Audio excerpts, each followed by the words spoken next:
Bonne journée. Si vous vous demandez si cela vaut la peine d'acheter une Mercedes-Benz Sprinter classique et quels problèmes vous pourriez rencontrer lors de son fonctionnement, alors vous êtes au bon endroit. Ainsi, en termes de résistance à la corrosion, le Sprinter classique est nettement meilleur que la version européenne du Sprinter. Surtout pour notre marché, l'entreprise allemande a travaillé sur la qualité de la peinture. Les Allemands n'ont pas le accent aigu essiné sur l'installation d'un complexe de peinture moderne à Nizhny Novgorod, qui a coûté 50 millions d'euros. Il est dommage que la première impression globalement bonne de la voiture ait souvent été gâchée par une qualité de fabrication médiocre. Par exemple, les portes du Sprinter classique se ferment avec plus d'effort et pas aussi clairement que sur les Sprinters allemands. Tout n'est pas fluide avec la durabilité du corps. Dans les grandes villes, où les routes sont généreusement saupoudrées de réactifs, des trous traversants peuvent y apparaître au bout de 7 à 8 ans d'exploitation. Cela est particulièrement vrai pour les minibus fonctionnant comme des minibus.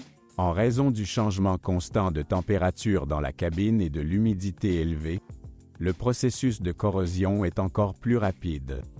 Il est intéressant de noter que les Sprinters classiques utilisés dans les régions chaudes et les petites villes, où les réactifs ne sont presque jamais utilisés, peuvent paraître très corrects même à l'âge de 10 ans. Quant à l'intérieur, lors de l'achat d'une version passager, il faut tout d'abord recalculer le nombre de sièges. Elle doit correspondre à la quantité indiquée dans les documents d'usine. Dans le même temps, il convient de vérifier à quelle catégorie appartient le spécimen sélectionné. Le fait est que les minibus sont souvent fabriqués par les propriétaires eux-mêmes à partir de fourgonnettes plus abordables. Naturellement, tout le monde n'obtient pas de permis pour ce type de transformation. Un problème connu avec les minibus de cette classe est la porte latérale coulissante. Le Sprinter classique a une conception de mécanisme coulissant assez réussie, mais avec une utilisation fréquente, il nécessitera dans tous les cas des réparations. De nombreux transporteurs font taire la porte coulissante et organisent la sortie de la voiture par la porte battante droite. Cependant, pour ce faire, vous devrez supprimer 2 sièges à côté du conducteur, tout en veillant à installer des mains courantes supplémentaires. Très souvent, les propriétaires se tournaient vers les revendeurs officiels en raison d'un pare-brise mal collé. Pour cette raison, il a continué à laisser passer l'eau à travers le joint. De plus, nos ouvriers d'usine n'ont jamais appris à régler correctement la porte coulissante latérale. En conséquence, les concessionnaires Mercedes-Benz ont dû faire face à ce problème. Des fissures de mastic au niveau des rainures de drainage ont souvent été trouvées sur les carrosseries. Il a fallu plus de 2 ans pour résoudre le problème du gel des câbles de frein de stationnement dans l'usine de Nizhny Novgorod. Les propriétaires de Sprinter classiques ont également rencontré des erreurs avec le préchauffeur Webasto. Il n'a pas été possible de gérer le jeu des rotules pendant toute la période de production du Sprinter classique. Heureusement, ils ont été remplacés sous garantie sans plus attendre. Un tube de reniflard pincé entraînait souvent des fuites du joint d'huile de l'essieu arrière. Les propriétaires ont également rencontré un ressort éclaté sur l'essieu avant. Les ingénieurs de garantie Mercedes-Benz ne cachent pas le fait que les minibus de Nizhny Novgorod étaient très différents. Pour certains exemplaires, le nombre de demandes de garantie pourrait atteindre plusieurs dizaines. De plus, absolument tout pourrait être remplacé, du pare-brise aux injecteurs, en passant par le volant moteur ou la boîte de vitesse. Cependant, en réalité, tout s'est avéré moins effrayant. Techniquement, le Sprinter classique est une symbiose entre la carrosserie d'une voiture de 2e génération et le groupe motopropulseur d'un minibus de 3e génération. Il n'y a pas lieu d'avoir peur d'un turbo-diesel assemblé dans le pays. Ce n'est pas pour rien qu'en 2017, l'usine automobile de Yaroslavl a reçu le soi-disant prix de qualité de la part de Daimler. En d'autres termes, les Allemands ont confirmé que la qualité du traitement des pièces et la qualité de fabrication du groupe motopropulseur étaient pleinement conformes aux normes Mercedes-Benz. Ce n'est donc pas la faute de l'usine automobile de Yaroslavl si le moteur Sprinter classique doit peut-être être révisé avant même d'avoir atteint 100 000 km. Le fait est que les ingénieurs de Mercedes-Benz ont simplifié la conception du vilebrequin et que les technologues, à leur tour, ont donné le feu vert à l'utilisation d'acier moins cher. En conséquence, à mesure que le kilométrage augmente, les principaux supports du bloc cylindre commencent à acquérir un développement elliptique, après quoi une sorte de réaction en chaîne s'ensuit. Les chapeaux de palier principaux se déforment légèrement et commencent à vaciller. Cela entraîne à son tour une rotation des doublures. Si vous n'éteignez pas rapidement le moteur, le vilebrequin se fissurera, voire se cassera complètement. Le tableau ultérieur est désagréable. La bielle traverse le bloc cylindre. Le point salvateur est qu'il n'est pas si difficile d'éliminer les conséquences de la rotation des bielles.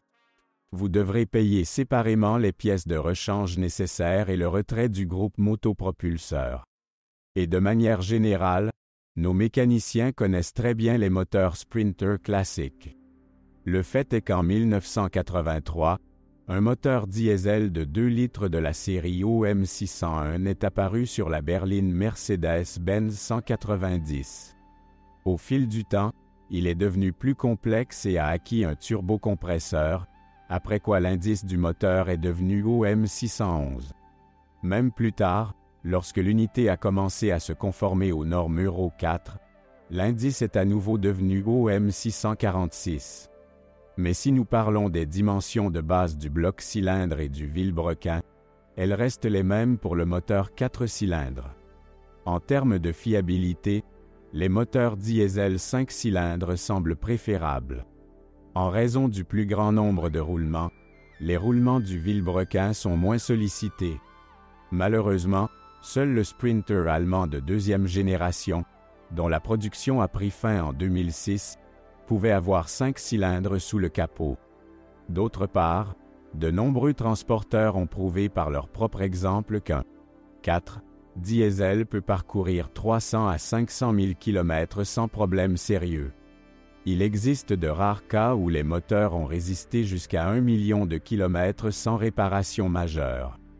Il s'avère que la durée de vie du groupe motopropulseur Sprinter classique dépend en grande partie de la qualité de service et des conditions de fonctionnement d'un véhicule particulier. Ceux qui envisagent d'acheter un Mercedes-Benz Sprinter allemand de race pure doivent se rappeler que les anciens groupes diesel de la série OM611 ont des supports d'injecteurs extrêmement médiocres dans la culasse. Il est recommandé de changer leurs joints tous les 40 à 60 000 km. Dans ce cas, il est nécessaire d'appliquer un lubrifiant résistant à la chaleur sur les sites d'atterrissage.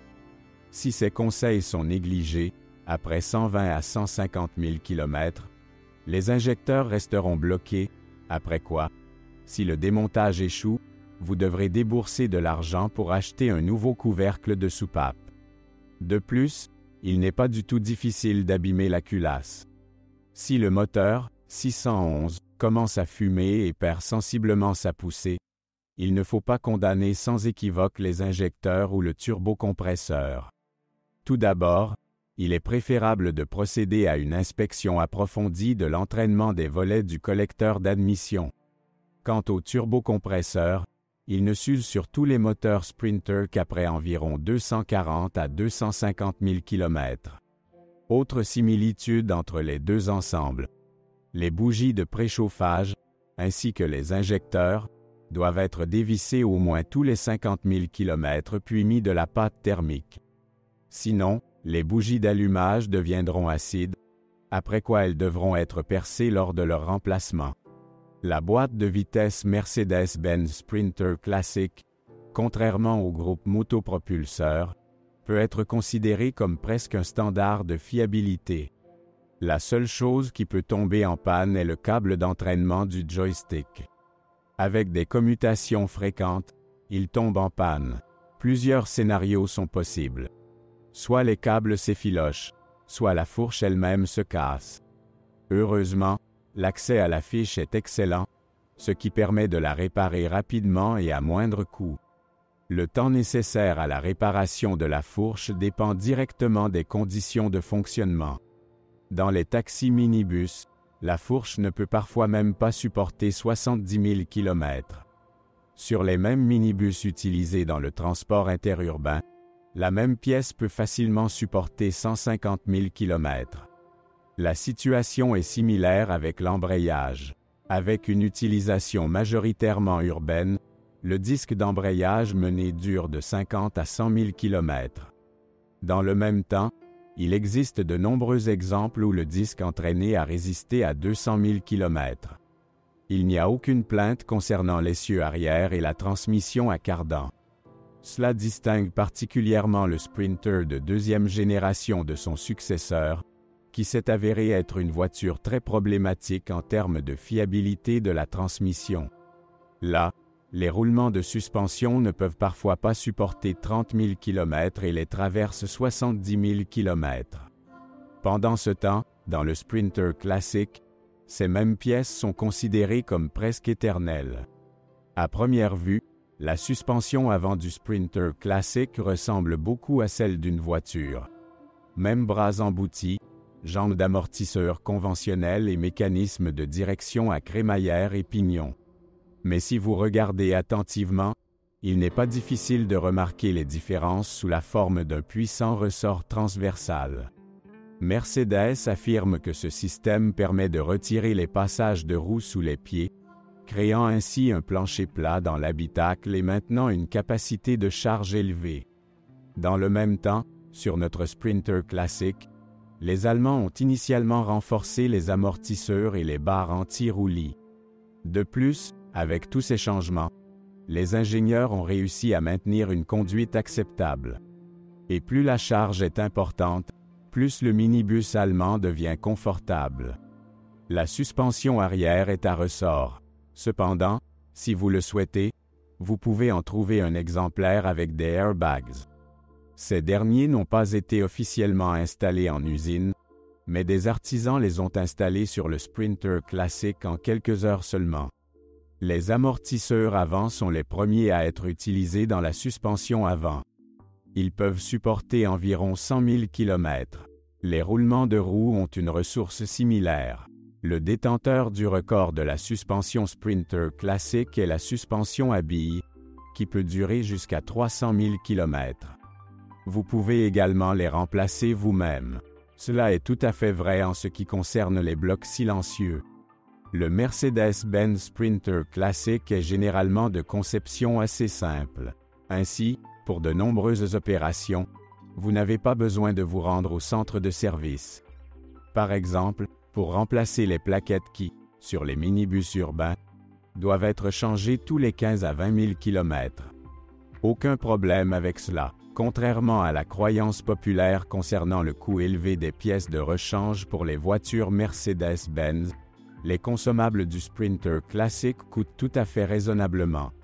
De plus, les propriétaires expérimentés savent très bien quelles pièces détachées non originales vous permettront d'économiser encore plus tout en durant longtemps. Étant donné que même avec un kilométrage élevé, le Sprinter classique tombe rarement en panne, posséder financièrement un minibus allemand ne sera pas une lourde charge. Si vous êtes propriétaire, assurez-vous de laisser un commentaire sur cette voiture. Votre avis aidera certainement les autres à choisir une voiture.